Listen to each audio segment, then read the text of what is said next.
Francis Ferrars sat in his sanctum. One could scarcely call it an office, although he received here, now and again, visitors of many sorts on business bent.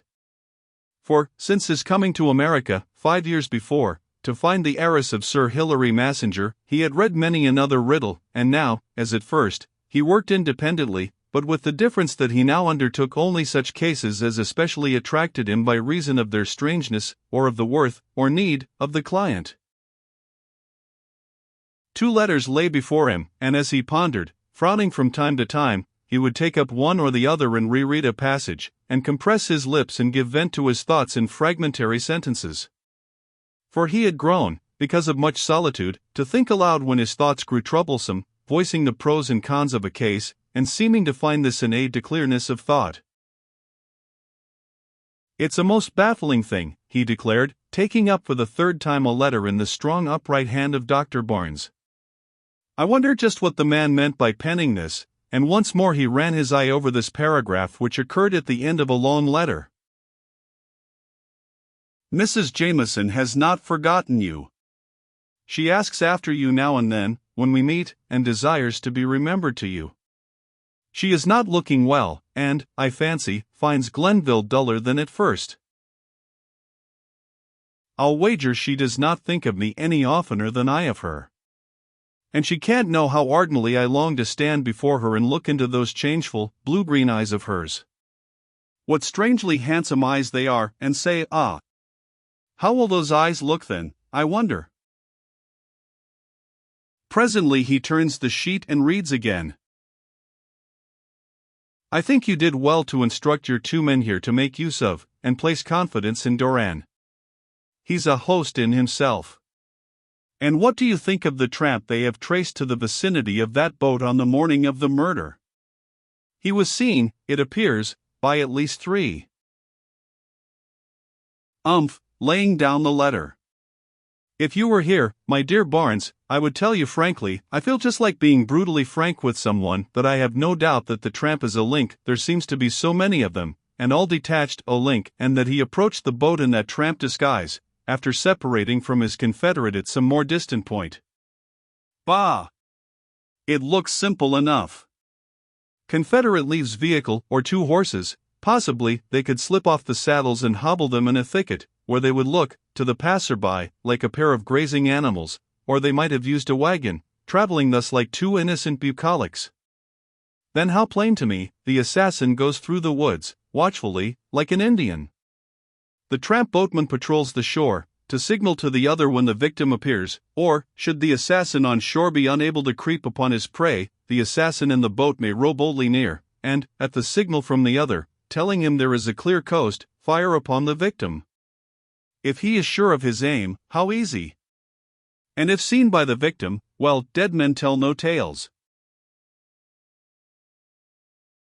He muses silently a while now, puts down the doctor's letter, and takes up the other. "This," he murmurs, "is tantalizing." And then he read from a letter, signed Hilda G. "Mrs. Jameson begins to complain of the dullness of this place, in spite of the fact that she has had a visit from her husband's brother, a Mr. Carl Jameson. He did not make a long visit, and I saw but little of him. He is something of a cripple, a sufferer from rheumatism, and just back from the hot springs. I met him but once. He looks and talks like an Englishman, and has a dark eye that betokens, if I am a judge of eyes, a bad temper. I give you these details knowing that all concerning the little blonde lady is of interest to you." "Of interest," he muttered, "I should think so. Doubly so, now that there's so little else of interest," or, he stopped short, and wheeled about in his chair. His office boy had swung open his door, and was saying, "A lady to see you, sir." And Ferrars arose to confront a visitor, a brunette so tall and lissom, so glowing with the rich hues of health and beauty, so clear of eye, and direct of gaze, that Ferrars could not at first find his usually obedient tongue, and then she spoke. "Mr. Ferrars," her voice was a low, rich contralto. "I am Miss Ruth Glidden, and I have come to you to seek information concerning the awful death of my friend, Charles Brearley. Pray let me explain myself at once. Ferrars bowed, placed her a chair, and closed the half-open door. The Brearleys and my own people were old friends, and Robert and Charles Brearley were my childhood playmates. I arrived home 10 days ago, after a year spent in Europe, and learned, soon, of Charlie's sad fate. While this shock was still fresh upon me, I heard of Robert's narrow escape from a like attack. Mr. and Mrs. Myers are my dear friends. I have spent much of the past week under their roof, and there was a little catch of the breath, and then she went bravely on. And I have had a long, frank talk, first with Mrs. Myers, and then with her husband. He has told me all that he could tell. He has assured me that you are wholly to be trusted and relied upon, and, knowing my wishes, my intentions, in fact, Mr. Myers has advised me to come to you. And in what way can I serve you, Miss Glidden? Please understand me. I have heard the story, that there are clues, but broken and disconnected ones, that you know what should be done, but that there is a barrier in the way of the doing. Mr. Ferrars, as a true friend of Robert Brearley, I ask you to tell me what that barrier is? I have a right to know. The rich tints of olive and rose had faded from her rounded cheek, leaving it pale. But the dark eyes were still steadily intense in their regard. As Ferrars was about to reply, after a moment of silent meditation, the door opened, and the boy came in again, softly and silently, and placed upon the desk a handful of letters, just arrived, laying a finger upon the topmost one, and glancing up at his employer, thus signifying that here was his excuse for entering at such a moment. The letter was marked immediate, and the handwriting was that of James Myers. With a murmured apology, the detective opened it and read: My dear Ferrars, during the day you will no doubt receive a call from Miss Glidden. I cannot dictate your course, but I write this to say that no friend of Brearley's has a better right to the truth, all of it, nor a stronger will and greater power to aid. Of her ability to keep a secret you can judge when you meet her. Yours, James Myers. When he had read this letter, Ferrars silently proffered it to his visitor, and in silence she accepted and read it. I was strongly inclined to accede to your request, after, first, asking one question, he said, when she gave the letter back, still without speaking. And now, having read this, I am quite ready to tell you what I can. And the question? I will ask it, but have no right to insist upon the answer. Have you any motive, beyond the natural desire to understand the case, in coming to me? She leaned slightly toward him and kept her earnest eyes steadily upon his face as she replied, I cannot believe that you credit me with coming here, on such an errand, simply because I wish to know. I do wish to know as much as possible, but let me first tell you, plainly, my motives and why I have assumed such a right or privilege. To begin, I am told that Robert Brearley will not be able to think or act for himself for some time to come. That, unhappily, is true. And how does this affect your position? It is unfortunate for me, of course. The case has reached a point when I can hardly venture far unauthorized, and yet no moment should be lost. The time has come when skilled investigations, covering many weeks, perhaps, as well as long journeys, are necessary. We need also the constant watchfulness of a number of clever shadowers. And this requires, it will incur great expense, she asked, quickly. Is it not so?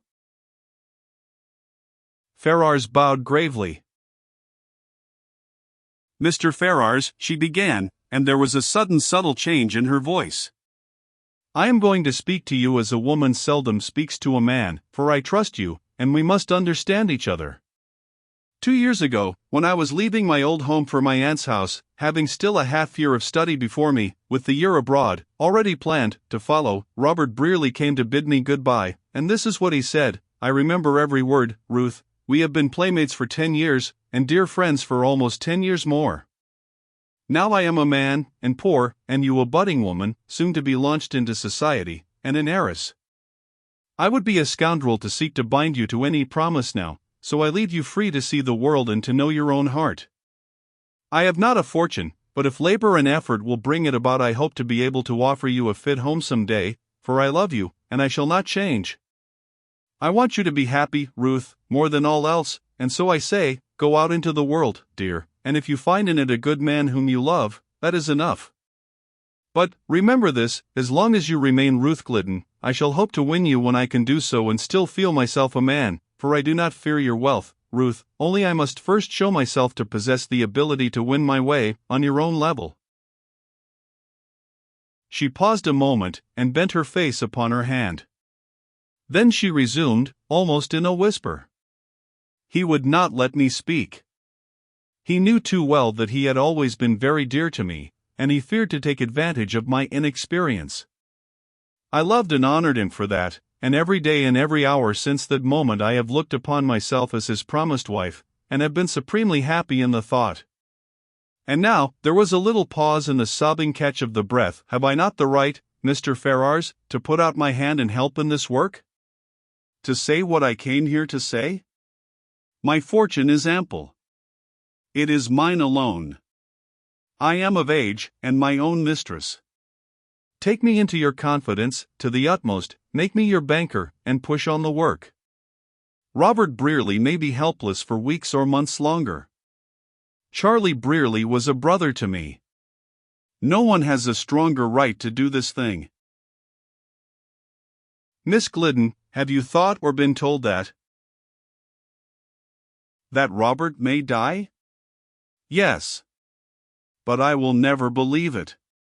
And, even so, there is yet more reason why this work should not be dropped, why no moment should be lost. She paused again, battling now for self-control. Then, there is one other thing, she resumed. Mr. Myers has told me of the young lady, poor Charlie's fiancée. Will you tell me her name? He did not speak it, I am sure, and I want to write to her, to know her. That will be a kindly deed, for she, too, is an orphan. Her name is Hilda Grant. Hilda Grant. Tell me, how does she look? A brown-haired, gray-eyed, sweet-faced young woman, with a clear, healthy pallor and a rich color in her lips alone. The hair is that golden brown verging upon auburn. She is tall, or seems so, because of her slight, almost fragile, gracefulness. Ah! Thank you. This is my own Hilda Grant, who was my schoolmate and dearest friend, and who cut me because she was poor, and buried herself in some rustic schoolhouse. She shall not stay there. She shall come to me. I fancy she will hardly be induced to leave Glenville now. I must see her. She will come up to see Robert, surely. She is only waiting to know when she may see him. Of course. And now, it is agreed, is it not? You will take me as a silent partner? Since Mr. Myers sanctions it, I cannot refuse. Besides, I see you are quite capable of instituting a new search, if I did. I will not deny it. And they smiled, each in the other's face. Perhaps, he said, now grave again, when I have told you all my ideas, theories, and plans, you will not be so ready to risk a small fortune, for, unless I am greatly in error, you will think what I am about to propose, after I have reviewed the entire situation, the wildest bit of far-fetched imagining possible, especially as I cannot, even to you, describe, name, or in any manner characterize the person, or persons, whom I wish to follow up, 4 months it may be, and because the slender threads by which I connect them with the few facts and clues we have, would not hold in the eyes of the most visionary judge and jury in the land. It will hold in my eyes. Do you think I have not informed myself concerning you and your work? Is not Elias Lord my banker, and Mrs. Bathurst persona grata in my aunt's home? I am ready to listen, Mr. Ferrars.